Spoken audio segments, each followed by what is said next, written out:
J'avoue que je suis un peu embêté cette semaine parce qu'il n'y a pas d'actu. Donc on va revenir sur K-Pop Demon Hunters, un film d'animation sorti sur Netflix il y a quelques semaines déjà, et sur 3 films qui sont ressortis en salle la semaine dernière et que je vous invite à aller voir.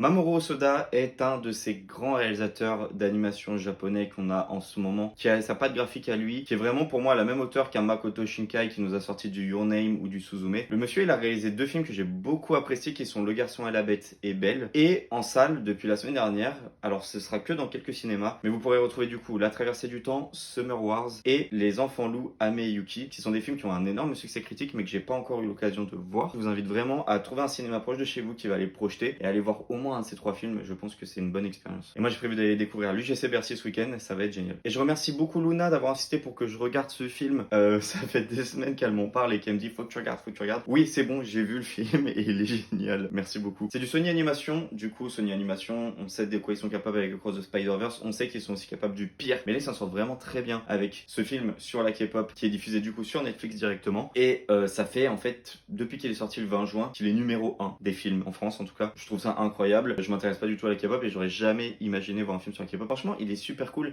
Les passages chantés, moi je l'ai regardé en VF et ça marche très bien. Je pense que les puristes préféreront la VO, tout à fait normal. En tout cas, en VF, je trouve que ça passe vraiment très très bien. L'animation, elle est incroyable. J'aime beaucoup les designs des persos. On a 3 personnages féminins principaux qui sont au centre de l'intrigue. Je trouve ça trop bien. C'est trop peu mis en avant et c'est pas des princesses, donc c'est encore quelque chose qu'on a très peu l'habitude de voir et j'en suis très content.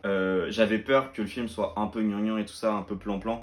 Au final, non, c'est pas juste des combats contre des démons et tout. Il y a vraiment tout un message autour de l'acceptation de soi, des dilemmes intérieurs et moraux, et aussi de traiter de la différence entre les gens. Je trouve ça vraiment, vraiment intelligent. C'est un super film, je vous encourage vraiment à aller le voir. Il est dispo sur Netflix. Vraiment, j'ai pris beaucoup, beaucoup de plaisir à le voir et je pense que je vais le revisionner. Voilà, c'est tout pour cette semaine. Je vous remercie d'avoir regardé la vidéo jusqu'ici. Si ça t'a plu, je t'invite à liker et à t'abonner. Tu peux la repartager aussi, ce serait génial. Merci, à la semaine prochaine.